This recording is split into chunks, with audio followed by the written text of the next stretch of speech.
Motorcycle पे start word होकर आती, बुरखा ओढ़े पड़िए, मगर चोंच लाल जरूर करेगी और मैयत में जा रही है। अच्छा नहीं है ऐसा, कह रही बस 1 मिनट रुक जाओ, 1 मिनट रुक जाओ, 1 मिनट रुक जाओ, 1 मिनट, धड़ाधड़ चल रही, धड़ाधड़। लेकिन जरा सुनो सैयदा फातिमा, ऐ अल्लाह मेरे अली की उम्र और इज्जत में बरकतें अता फरमा दे। हैं बीवियां ऐसी जो अपने शौहर के लिए दुआएं कर रही हैं, बल्कि दुआएं क्या करती हैं, रो रो को कहती हैं, ऐ अल्लाह या तो मैं ही का मुंह ना देखूं या फिर यही मेरा मुंह ना देखे। मतलब या तो ये फिनिश या फिर आई एम फिनिश, यही तो मतलब है। या तो ये फिनिश या फिर मैं फिनिश। इशारा नहीं देखा तुमने, समझ रहे मेरी बात? अब ये दुआ ये बद्दुआ।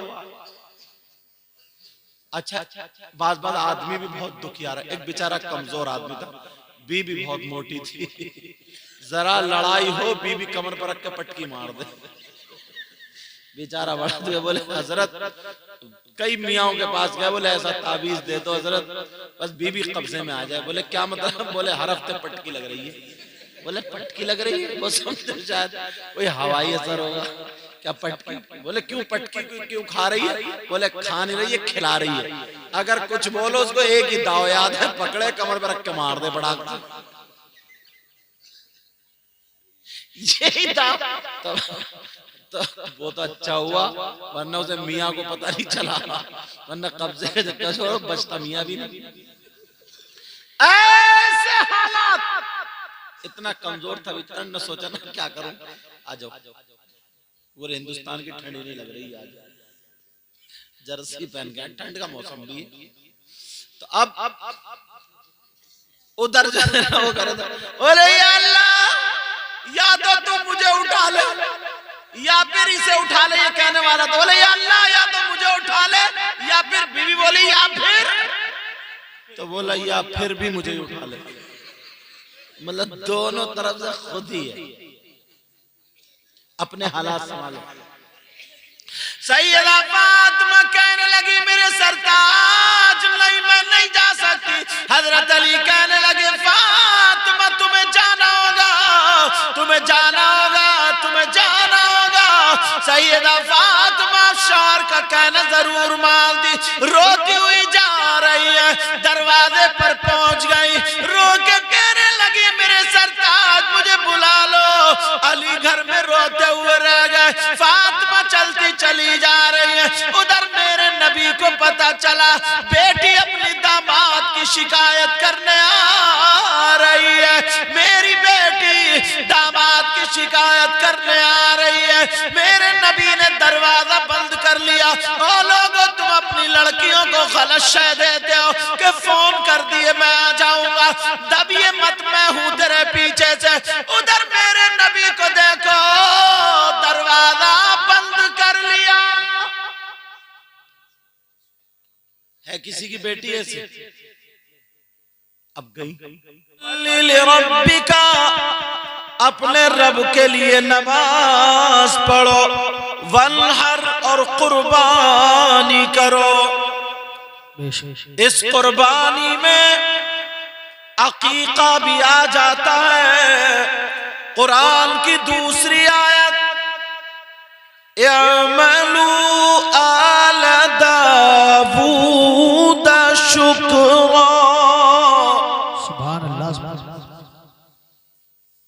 ऐ दाऊद के घर वालों अल्लाह का शुक्र अदा करो जानवर ज़बह करके। समझ रहे हैं मेरी बात? ये शुक्रिया। अब बात नहीं बेटा, आराम से। अच्छा ये अहमद रजा, अल्लाह ताला बरकत अता फरमाए। आमीन। अब ये हुआ अकीका।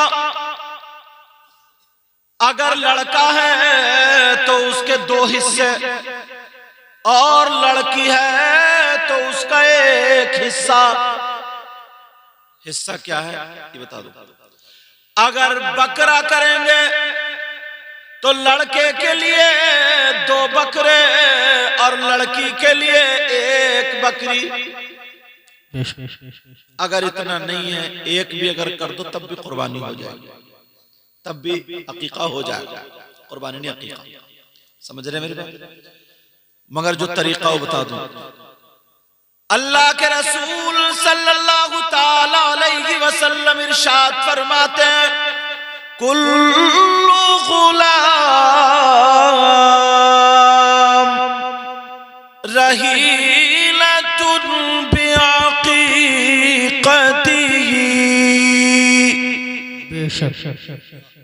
हर बच्चा अपने अकीके के जरिए गिरवी हो जाता है। अब हमने ये आपको दे दिया, गिरवी रख दिया, आपने रख लिया ना, तो अब आप उसकी हिफाजत करेंगे। यानी अल्लाह तबारक व ताला की हिफाजत में आ जाता है। जिस बच्चे का अकीका होता है शैतानियत से बच जाता है, शैतान के चुंगल से बचता रहता है। अकीका होता है अल्लाह तबारक व ताला उस बच्चे के उम्र में और आमाल सालिहा में बरकतें अता फरमाता है। समझ रहे? ये अकीका। इसके गोश्त का वही तरीका है जो कुर्बानी के गोश्त का। समझ रहे हैं मेरी बात? गरीब भी खा सकता है, अमीर भी खा सकता है, दोस्त अहबाब भी खा सकते हैं।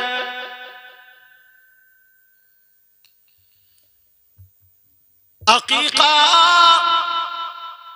बच्चे को बुराइयों से बचाता है। वाक़िफ़ फरमाते हैं वतुज़बहु अन्हु यौम साबिग़िही, और 7वें दिन उस बच्चे के नाम से जानवर ज़बा किया जाए, उसका नाम अकीका है। बाकी उम्र में कभी भी कर सकते हैं। मेरे नबी ने भी हसन और हुसैन का किया। नबी ने भी हसन और हुसैन का अकीका 7वें दिन किया था। ये तो हो गया अकीका।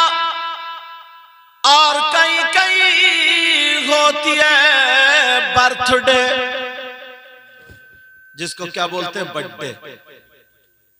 बड़े एकदम बर्थडे का मतलब ये अगर 1 साल का बच्चा हो जाए तो अब ये पहली बर्थडे, 2 साल का हो जाए तो फिर बर्थडे, 3 साल का हो जाए तो बर्थडे। इसका मतलब ये होता है, मगर बर्थडे को लोगों ने बिगाड़ लिया। जरा तवज्जो करो, तुम्हारे यहाँ तो मुझे मालूम नहीं मगर अक्सर के यहाँ ऐसा होता है। अब किसी की बेटी का अगर बर्थडे या लड़के का बर्थडे तो उसमें शैतानियत शुरू हो जाती है।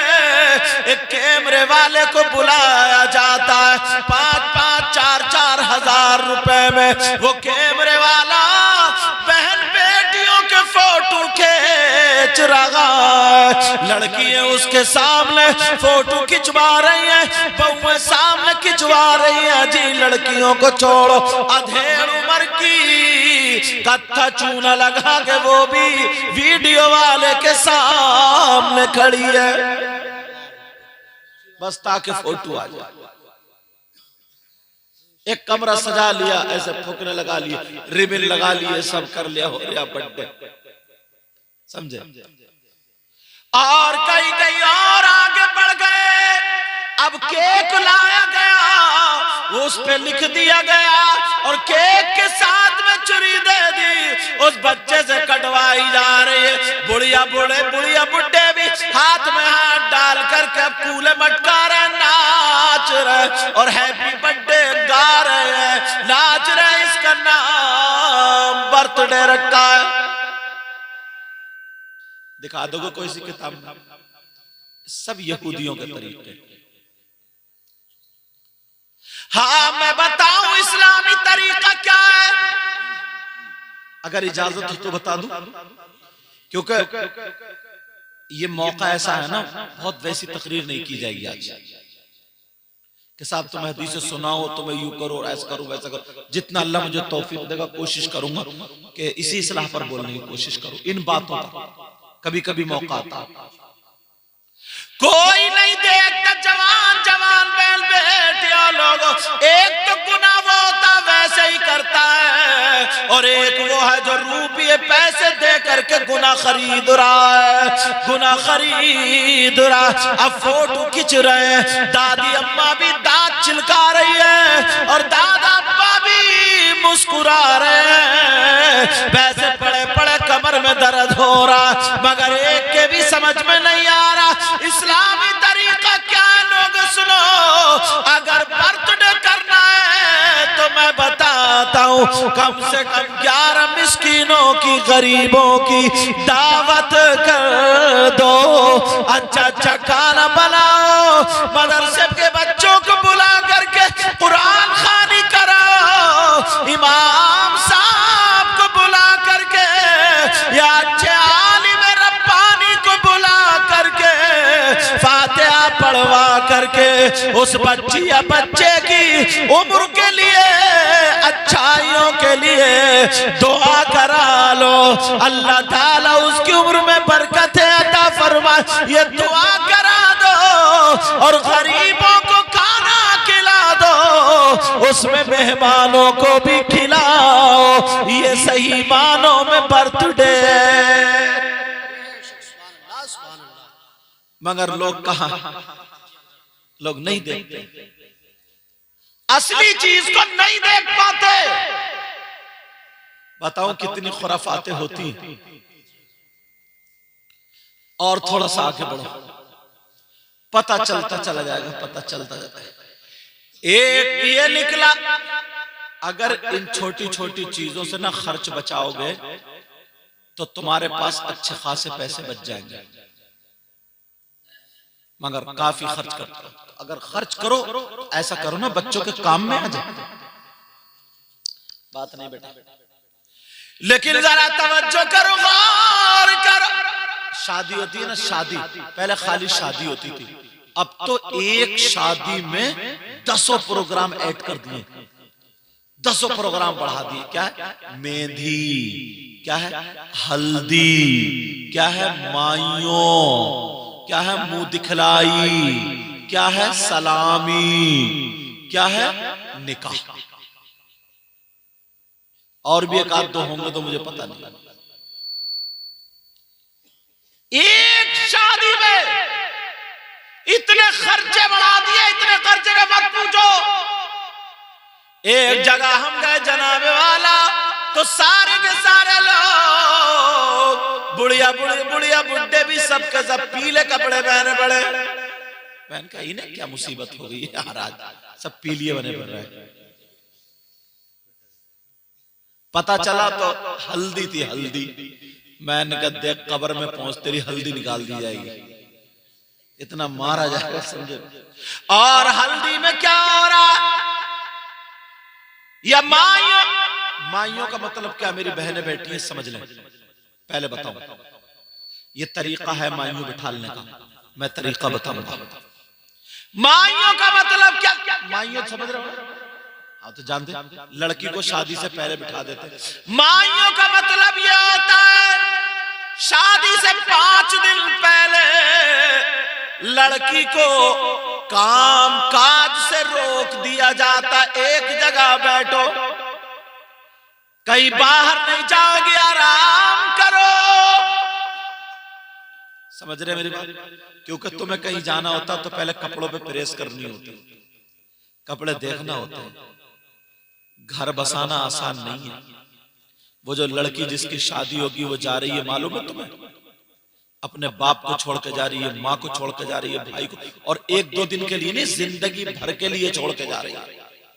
जिस घर में पैदा हुई है, जिस घर में वो पड़ी है बली, तुम तो बड़ी आसानी से कोई भी अपनी बीवी पे तमाचे मार देता, थप्पड़ मार देता। मैं कहता हूँ कितना बड़ा जालिम इंसान, जालिम इंसान। तुम जरा अपने माँ बाप को, अपने घर को छोड़ो, तहाड़े मार मार कर रोगे। सगा भैया सगे भैया को इतनी दीवार सीधी करने दे, इतनी दीवार, और वो बेटी पूरा घर छोड़ के जाती है घर इन भैयों की खातिर। और यही भैया जब वो शादी से पलट के आती है 1 साल 2 साल बाद, तो मुंह टेढ़ा करके बोलता है जिस घर में रह रहा है उसके बाप का नहीं है क्या वो, उसकी माँ का नहीं है क्या वो क्या घूरे पे से आई है क्या वो, तुम ही सगे निकले। सारी जमीन लड़के जोत रहे, सारे खेत लड़के जोत रहे, सारा घर लड़के बरत रहे। अगर ट्रैक्टर है उन पे कब्जा लड़कों का है, गाड़ी है कब्जा लड़कों का। बेचारी और रोती हुई रुखसत होती है, रोती हुई। मगर फिर भी अगर अम्मा की अब्बा की अगर तबीयत खराब हो जाए तो ये बराबर वाले कमरे से भैया वापस नहीं आता है, और वो अपने मैके से रोती हुई आ जाती है। माँ को देख लेती है, बाप को देख लेती है। असल में चैनल वाले, सामने चैनल वाले ये क्या करते हैं मालूम ना, खड़ाक से उसी को फोकस मारते हैं और फिर कैच कर लेते हैं। इसलिए कभी फोन पे बात करो ना पीछे बैठ के, अगर जरूरी हो सकता कोई जरूरी ऐसी बात हो, लेकिन पीछे बैठ के फिर लोग। एक मौलाना ने एक बच्चे के, अल्लाह सलामत रखे, एक मौलाना ने एक बच्चे के ऐसे किया, तो किसी चैनल वाले ने कई मरतबा दिखाया, देखो मौलाना पीट रहे, तो अच्छा भी लगा, किसी को बुरा भी लगा। बच्चे की कोई हरकत नहीं दिखाई उसने, सिर्फ मौलाना की हरकत दिखा दी, बच्चे की कोई हरकत नहीं। अब बात क्या चल रही थी, माइयों बिठा दिया गया लड़की को। माइयों किस लिए बिठाया जाता, माइयों इसलिए बिठाया जाता, सुनो तवज्जो करो। अगर इसका कहीं सब्जी काटते में हाथ फटने लगा हो, कट गया हो 5 दिन में, ताकि वो जुड़ जाए, क्योंकि उसे घर बसाना जाता, उसे घर बसाना चाहता। 5 दिन में अगर इस पे कोई नजर हो तो सूरह यासीन पढ़ पढ़ के इसको पानी पिलाया जाए, ताकि इसका दिल मजबूत हो जाए। और यही तक नहीं है, सूरह बकर की शुरू और आखिरी आयत और आयतल कुर्सी और 4 कुल पढ़ पढ़ के दम किए जाए। अगर कोई नजरे बद हो वो खत्म हो जाए, किसी शय का असर हो वो खत्म हो जाए, सारी बुराइयां खत्म हो जाए। 5 दिन लड़की को तैयार किया जाता है। पुरानी बूढ़ी औरतें आती हैं, वो सारी चीजों से आगाह करती हैं, वो तजर्बात बताती हैं, तजर्बात कि शौहर के घर ये भी दिक्कत पड़ सकती है, ये भी परेशानी पड़ सकती है, ये भी हो सकता है, ये भी हो सकता है, लेकिन बेटी तुम्हारा असली घर वही है, इसको भी चलाना है, इसको भी चलाना। सास का मकाम यह है, ससुर का मर्तबा यह है, देवर का मकाम यह है, जेठ का मकाम यह है, ससुराल का मकाम यह है, तुम्हारे बाप का मकाम यह है। अगर इन दोनों में कोई एक मोड़ ऐसा भी आ जाता है, तुम्हारे ससुर में तुम्हारे बाप में थोड़ी मोड़ी अनबन हो सकती है, तो तुम्हें उस जगह कैसे काम लेना। कहीं ऐसा ना हो वो तो बोलचाल फिर शुरू कर दो, तुम्हारा घर बिगड़ जाए। 5 दिन ये सारी चीजें उस लड़की को बताई जाती थी। इसका मतलब है माइयों आ जाओ, उसका मतलब है क्या, माइयों। मगर अब तो अगर माइयों बैठ रही है तो मोहल्ले की जितनी बिगड़े लड़की है मोबाइल लेकर के उसी के पास घुस गई, और बुढ़िया पान खा खा करके पिचकारी मार रही है, वो मुंह फैला रही है बुढ़िया उधर, और कोई उधर खटोले में कर रही है। इसका नाम माइयों रखा है। अब वो लड़की हंसी मजाक कर रही है, ठिठ कर रही है, थोड़ी बहुत अगर सुधरी हुई थी तो तो उसे और गुदगुदा के बिगाड़ रही है। अब्बा भी अरे वो खानदान की सब बहनें बहनें इकट्ठी हो गई, इकट्ठी हो गई, गुंडागर्दी करने के लिए इकट्ठा करा ना। माइयों का मतलब मालूम है, पहले पारा याद करना पड़ता, उसके बाद जाकर के मुसल्ले पे खड़ा हुआ जाता। इतना आसान समझ लिया। मगर मोहल्ले की जितनी लड़कियां मोबाइल ले लेकर के बंबई में जो शादियों में हो रहा वो उसे दिखा दिखा करके बिगाड़ रही है और कह रही है कि घबराना मत, परेशान मत होना, अगर ऐसे चले तो ऐसे चलना, ऐसे चलना, सारे काम उसे उल्टी पढ़ाई जा रही है। अब घर ही नहीं चलते। नबी की बेटी फातिमा से अच्छी किसी की बेटी होगी? कितना ऊंचा मकाम था, कितना आला मकाम था, कितना अच्छा मकाम था, मगर कहां। समझे बेटा, ख्याल रखो, ख्याल। ऐसे हालात नबी की बेटी से अच्छी किसी की बेटी नहीं हो सकती। जाहिरी तौर पर हजरत अली के घर में क्या था? फातिमा का ये मकाम था, अगर जन्नत से खाना मंगाए तो आ जाए, अगर जन्नत से कपड़े मंगाए तो आ जाए। पूरे उनके बच्चों को झूला झुलाने आया करती थी, फरिश्ते आया करते थे।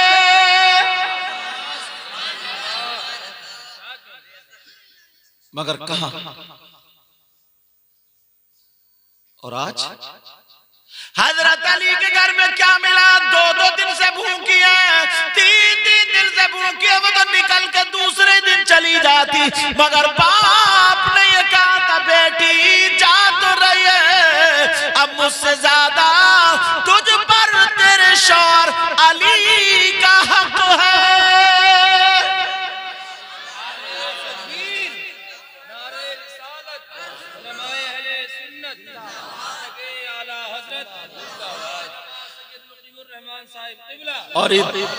और हमारे यहाँ क्या होता मालूम है?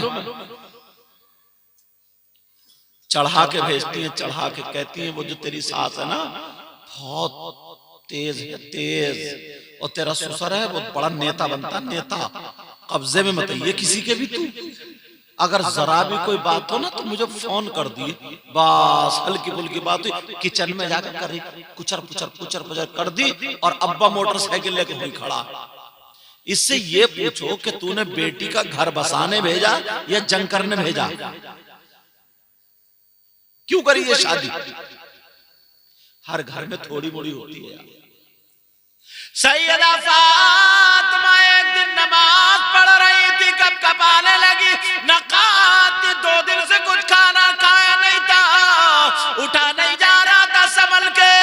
मेरे नबी देखने लगे, बैठ गए, नमाज पूरी हो गई। बोली फातिमा, नबी बोले फातिमा क्या बात है, क्या परेशानी है? आंखों में तो आंसू थे, मगर शौहर की शिकायत नहीं की। एक अब्बा मुझे भूख परेशान करती है। मेरे नबी ने हाथ उठा कर दुआ कर दी। फातिमा कहती है कि मैं 7 दिन भी भूखी रही तो फिर मुझे भूख ने कभी परेशान नहीं किया। ये आलम अपने यहाँ लड़की को इतना बिगाड़ दिया जाता, इतना भर दिया जाता, इतना चढ़ा दिया जाता, अब वो घर बसाने नहीं जा रही, जहन में वही खुराफात चले। कभी बड़ी बहन फोन करेगी, कभी छोटी बहन फोन करेगी कि क्या हुआ, तुझसे कोई बोल लिया या नहीं बोल लिया, तेरा शौहर कैसा, तेरा देवर कैसा, यूं कैसा, पूरी इंक्वायरी चल रही है, बिगाड़ के रख दिया। हर घर में थोड़ी सी अनबन होती है, हर घर में। एक दिन हजरत अली रज़ी अल्लाह ताला और सैयदा फातिमा में अनबन हो गई, मगर अनबन भी ना तुम्हारी वाली नहीं थी, वो उन्हीं की थी।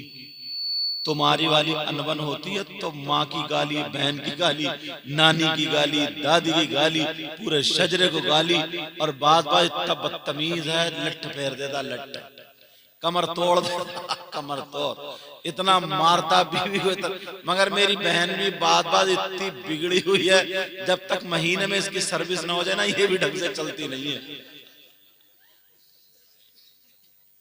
कह रहे हैं सही बात है, लग रहा है ये भी सर्विस करते हो।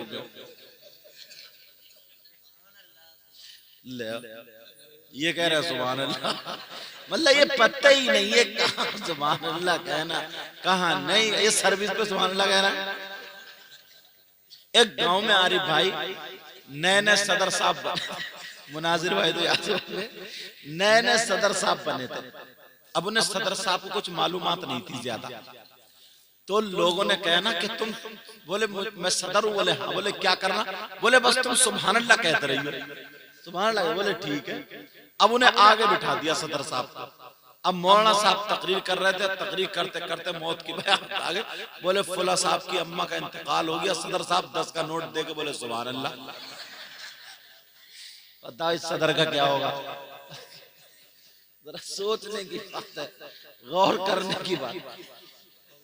हजरत अली और सैयदा फातिमा में थोड़ी सी अनबन हो गई।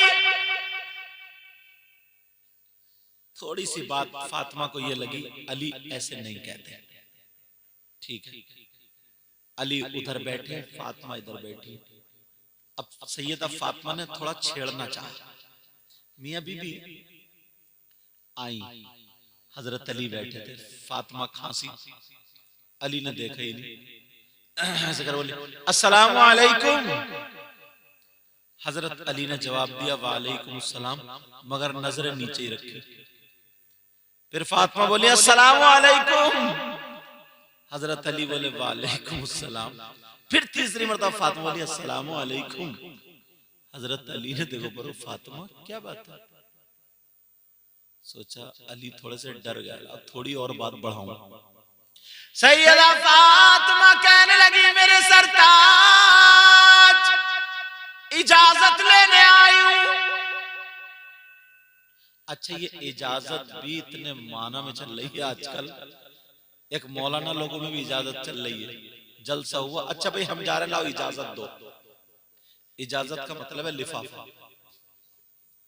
सीधे ही कहते ना कि लाओ भाई हमारा लिफाफा दो, हम जा रहे हैं, बस सच। अच्छा हाँ, कहाँ है घर वाले, लाओ बुलाओ यार, वो इजाजत लेनी है। हाँ भाई अस्सलाम जा रहे, लाओ इजाजत दे दो। कहते नहीं इजाजत लिफाफा, तो इजाजत मांगने का ढंग निकाला। तुमने बहुत इजाजत ली होंगी जाते टाइम, अल्लाह सलामत रखे। सभी मौलाना लोग इजाजत लेते, कुछ गुप्ती लेते हैं, कुछ सुप्ती लेते हैं। अब वो कहने लगी, सैयदा फातिमा कहने लगी मेरे सरताज इजाजत दे दो, इजाजत लेने आई हूं। हजरत अली बोले काय की इजाजत, किस चीज की इजाजत? फातिमा कहने लगी मैं अपने मैके जा रही हूं, अब्बा के घर जा रही हूं, इस चीज की इजाजत लेने आई हूं। हजरत अली बोले फातिमा क्यों क्यों जा रही? फातिमा ने और बार बढ़ाई थोड़ी सी, कहा मैं आपकी शिकायत करने अपने मैके जा रही हूं।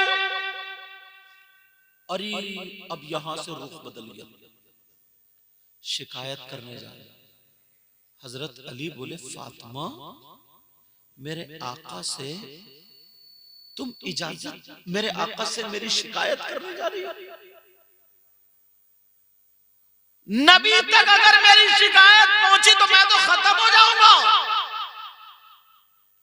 हजरत अली रोने लगे, इतना रोए, आंखों में से आंसू निकल के, दाढ़ी में निकल के, यहां का पैराहन भीग गया। अब हजरत अली रो करके कह रहे फातिमा जाओ, तुम्हें इजाजत है, जाओ चली जाओ, मेरी शिकायत कर देना, चली जाओ, मगर जाने से पहले मेरे लिए दुआ कर जाओ। जब तुम नबी के पास पहुंचो और मेरी शिकायत पहुंचे, उससे पहले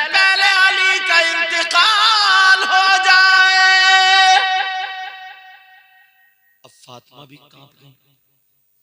मैं तो बात हंसी में कर रही थी, सीरियस हो गई, बात सीरियस हो गई। कभी कभी ऐसा होता है ना, मियाँ बीवी में हंसी की बात चलती है, बढ़ते बढ़ते बढ़ते बढ़ते सीरियस भी हो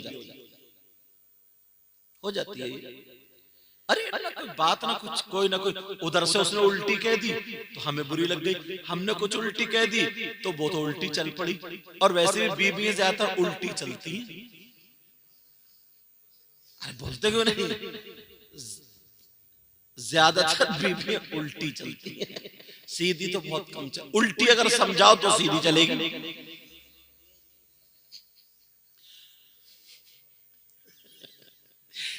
सैयदा फातिमा ने देखा मेरे सरताज रो रहे, फातिमा बैठ गई, कहने लगी नहीं नहीं मैं नहीं जाऊंगी।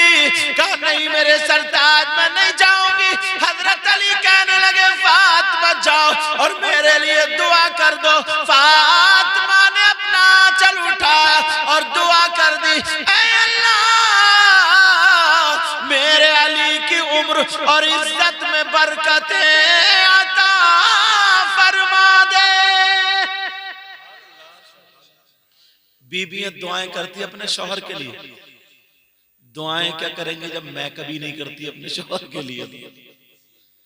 पूरा महीना सड़ा हुआ मुंह लिए हुए घूमती रहेगी, और जहां कोई शादी आएगी ब्याह आएगी तो ब्याह आएगा तो फौरन साबुन पे को भागेगी, और पता नहीं कौन कौन सा क्रीम पाउडर, मार्केट को जाएगी तो क्रीम पाउडर, यहाँ तक के इतनी आगे बढ़ गई अगर मैयत में भी जा रही है मोटरसाइकिल स्टार्ट है, कह रहे रुक जा वो थोड़ी सी रह गई थोड़ी सी रह गई है। ऐसा हाल है, ऐसा हाल। अगर मैयत में भी जा रही और इतने बुरे हालात है, इतने बुरे के मत पूछो। पता चला ना एक साहब का जब इंतकाल हुआ, सुनने की बात है, तो वो खेत पे थे, उन्होंने लड़के को भेज दिया जाओ कह दो कि खालू का इंतकाल हो गया।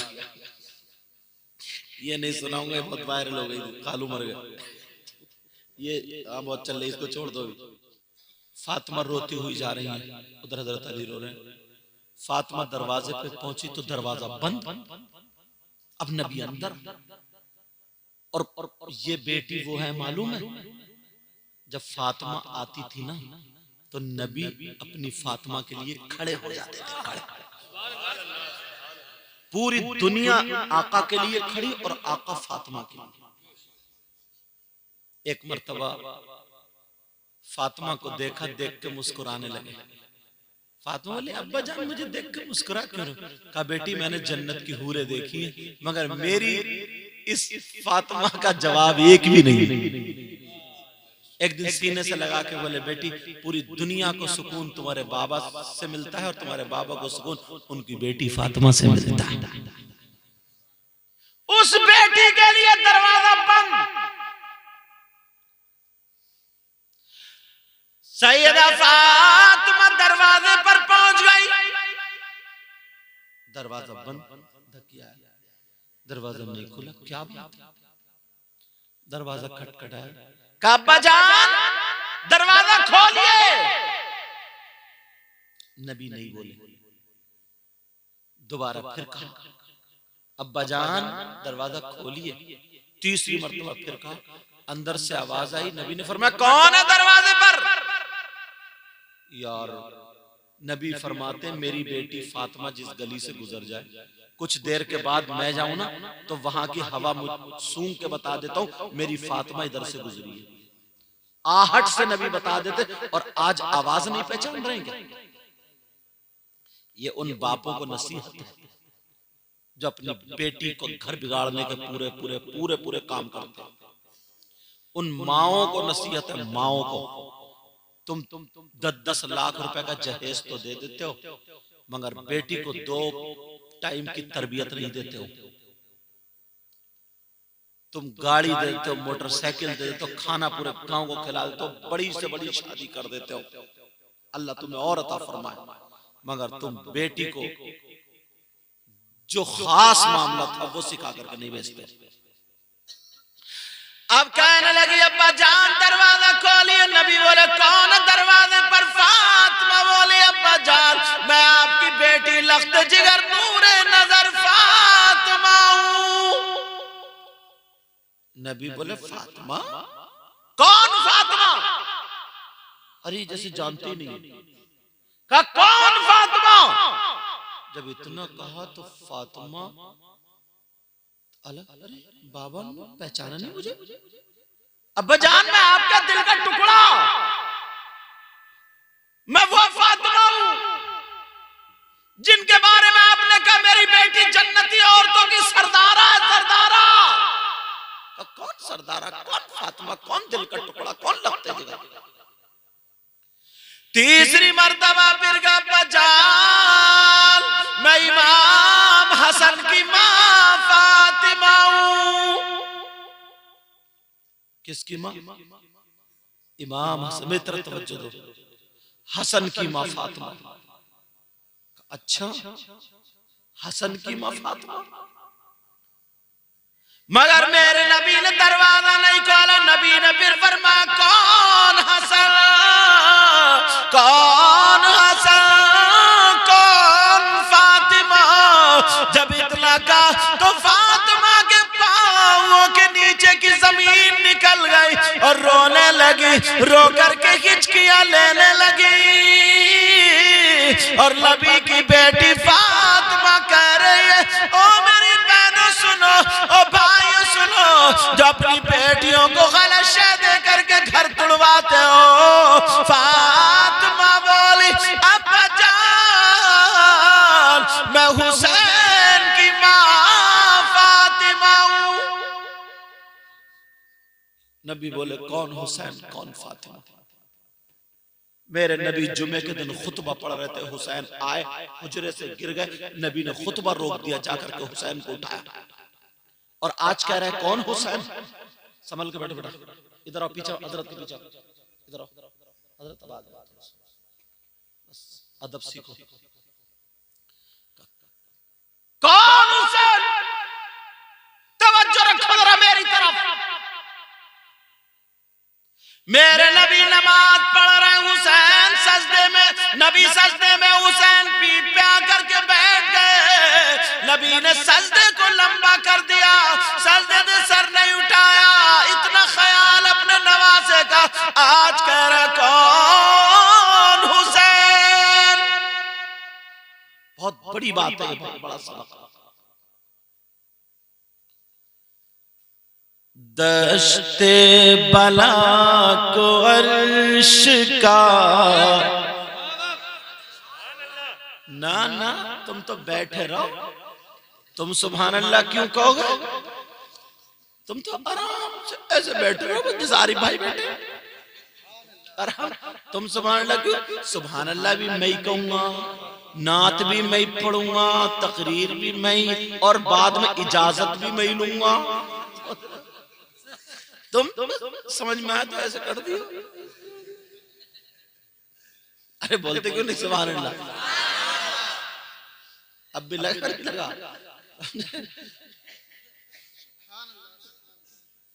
दश्ते बला को अर्श का जीना बना दिया, बोलो या हुसैन, या हुसैन। बचपन में आरिफ भाई बहुत अच्छी नात पढ़ते थे। अच्छा माशाल्लाह। ये दो तीन ही लोग थे अंजुमन में जो पढ़ते थे, आरिफ भाई और इलियास, समझे? अब पता नहीं अब भी पढ़ रहे हो या? दश्ते बला को अर्श का जीना बना दिया, सुभान अल्लाह। बोलो या हुसैन, या हुसैन, आका हुसैन, आका हुसैन, दाता हुसैन, दाता हुसैन। दश्ते बला को अर्श का जीना बना दिया, और जंगल को मुस्तफा का मदीना बना दिया। नारे तकबीर, नारे रिसालत, उलमाए अहले सुन्नत, मसलके आला हजरत हजरत अल्लामा सैयद मुकीमुर रहमान साहिब क़िबला। नारे तकबीर, नारे रिसालत। पता नहीं किस किस की बिगड़ी बन जाए। वाकई मैं सोया नहीं हूँ तकरीर करके और भागा चला। 4 घंटे हजरत फ्लाइट लेट हो गई, मगर ये इनके साथ भाई की और उनके बहनोई साहब की और हजरत इन लोगों की दुआएं थी जो मैं आ गया। मैंने कार उनसे जोए में मंगा ली, वहीं उतर के और वुजू बना के साफा पहन कर ऐसे ही चला, समझे। तो आप कहोगे या हुसैन बोलोगे? या हुसैन। क्या बोलोगे? या हुसैन। दश्ते बला को अर्श का जीना बना दिया। बोलो या हुसैन। दश्ते बला को अर्श का जीना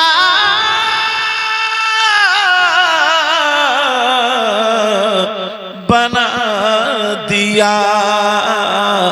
और तुमने और जंगल को मुस्तफा का मदीना बना दिया। ये नारा लगा, ये लगा।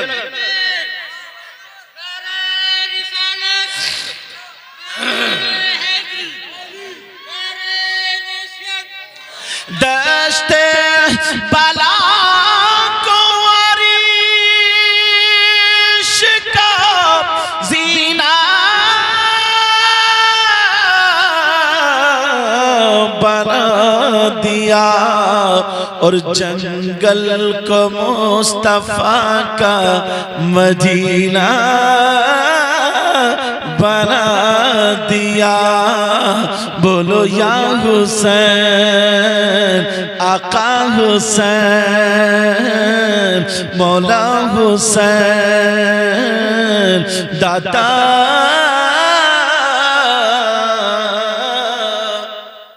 हुसैन। एक शेर और पढ़ो आरिफ भाई। इरशाद तो चले गए बेटा। अच्छा वो ये वाला इरशाद मुलाहिज़ा।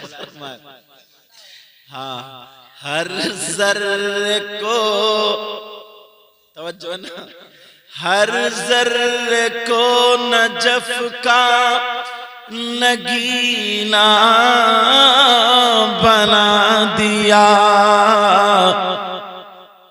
चलो बैठ जाओ, बैठो। ना ना ना बोलियो, बिल्कुल बैठो। अरे बोलते को नहीं, अल्लाह के बंदो। क्या नाम है इस बस्ती का? मुहियुद्दीन। अच्छा, वैसे बोलते मुहद्दिपुर, मुहद्दिपुर है वही वाला। हाँ, बचपन में तो हम लोग आए हैं यहाँ पे। हाँ, यहाँ पे वो भी तो लगता था वही नेजा। हाँ, तुम्हारी बैठक पे रहते थे।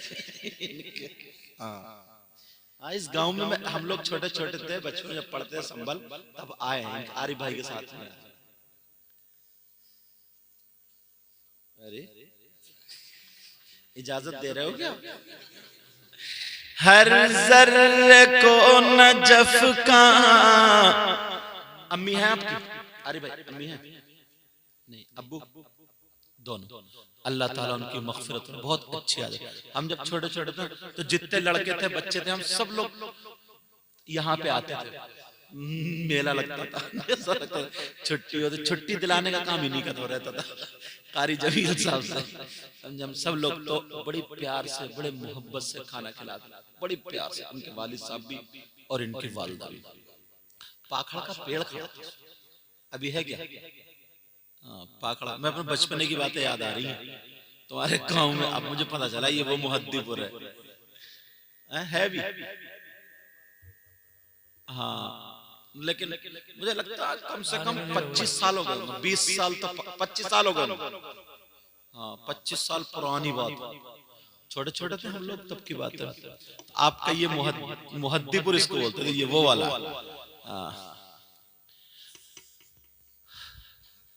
जंगल को मुस्तफा का मदीना बना दिया, हर जर्रे को नजफ का लगीना बना दिया, बना दिया। हर जर्रे को नजफी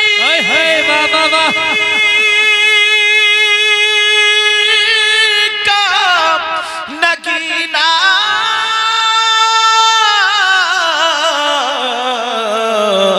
बना दिया।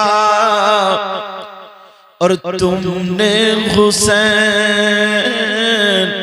आका हुसैन, तुमने हुसैन मरने को जीना बना दिया।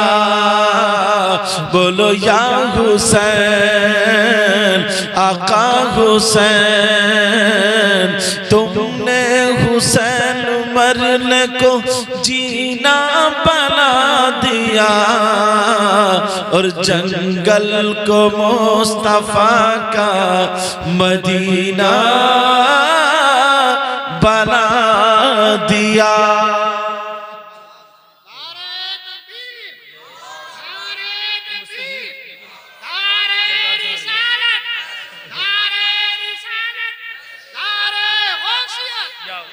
सैयदा फातिमा दरवाजे पर खड़ी और खड़े होकर के कह रही है, अब्बा जान मैं हुसैन की माँ फातिमा हूँ। कौन हुसैन कौन फातिमा? अब नबी ने दरवाजा नहीं खोला। फातिमा फिर कहने लगी, अब्बा जान मैं आपकी बीबी खदीजतुल कुबरा की बेटी फातिमा हूँ। नबी कहने लगे, कौन खदीजा कौन फातिमा?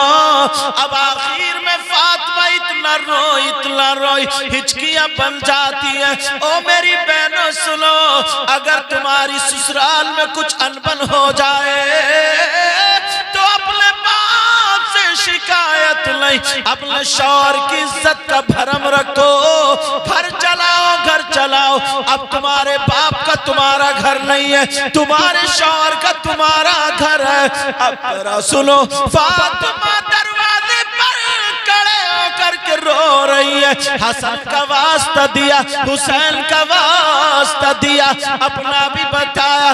नबी बोले, कौन हसन कौन हुसैन? अब आखिर में फातिमा कहने लगी, ओम कहने लगी, अब्बा जान दरवाजा खोलिए, मैं अली की बीबी फातिमा हूँ। नबी ने फरमाया, अगर अली की बीबी फातिमा हो तो पहले जाकर के अली से माफी मांगो, बाद में बाबा का दरवाजा खुलेगा। नारे तकबीर, नारे रिसालत, उलमाए अहले सुन्नत, मसलके आला हजरत, फैजाने सादात इकराम, अल्लामा सैयद मुकीमुर रहमान साहिब क़िबला, नारे तकबीर।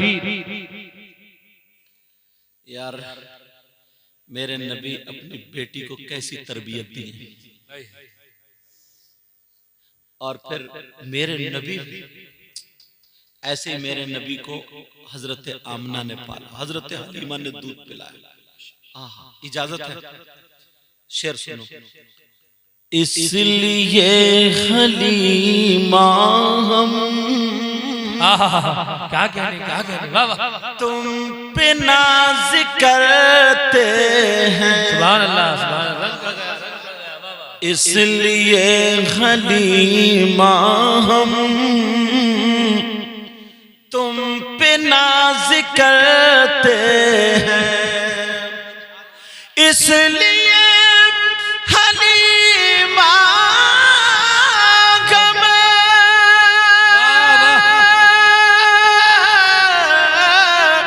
तुम पे नाज करते हैं।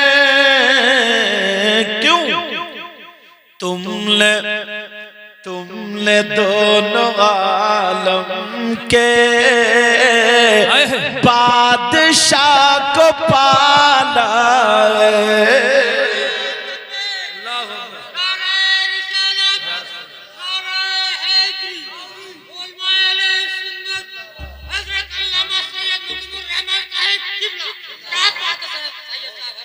अरे आपकी भी क्या बात है सर, जवाब नहीं है।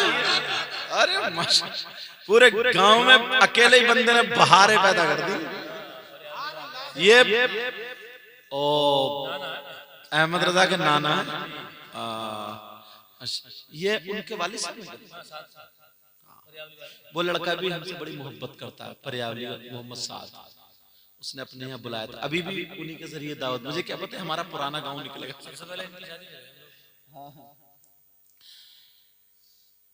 तुमने दोनों आलम के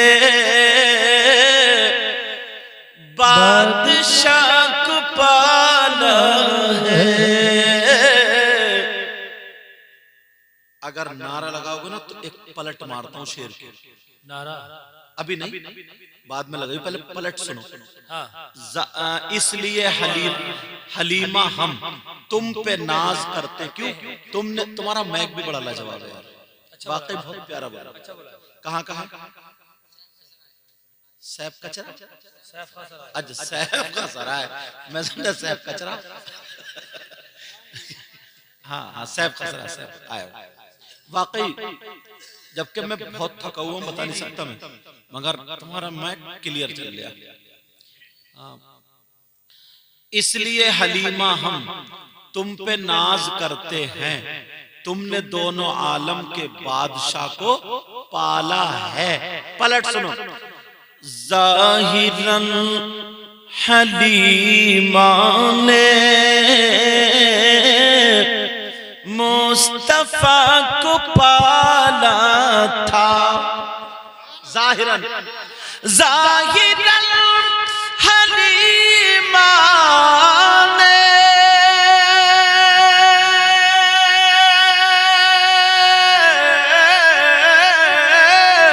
मुस्तफा को पाला था,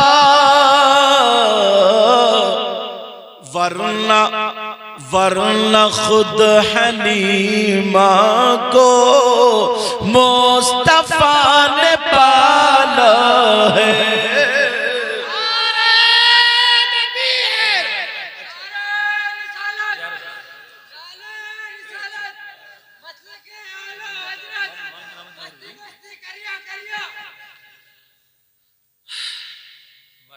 मुबारकबाद के लायक है तालिब भाई, तालिब नाम है अरे भाई, हाँ तालिब भाई, उन्होंने अपने बच्चों का अकीका किया है। और मैं दिल से दुआएं करता हूँ, मौला इस गांव में बहारें अता फरमा, अल्लाह इस गांव के रहने वालों को, मेरी बहनों को भी, बच्चियों को भी, भाइयों को, सबको अल्लाह खुशहाली अता फरमा। अगर क्योंकि तुम्हारे यहाँ का तो मैंने नमक खाया ना, सच बात, डीसीएम पे टंग के आ जाया करते थे, जुगाड़ू पे टंग के आ जाया करते थे, बच्चे थे कौन सैयद साहब कौन क्या पढ़ने वाले बच्चे। बहरहाल पहले से ही तुम्हारे गांव से उनसियत है, अब मुझे पता चल गया। अल्लाह ताला मौला इतना दे नबी के बच्चों का सदका अता फरमा। मेरे मौला सबके घरों में बहारें अता फरमा। जो बच्चियां बगैर रिश्तों के मौला उनके गैब से मदद फरमा दे अल्लाह, शादी का इंतजाम कर। जो बगैर औलाद है उन्हें औलाद अता फरमा दे। अभी हम थके हुए हैं, कल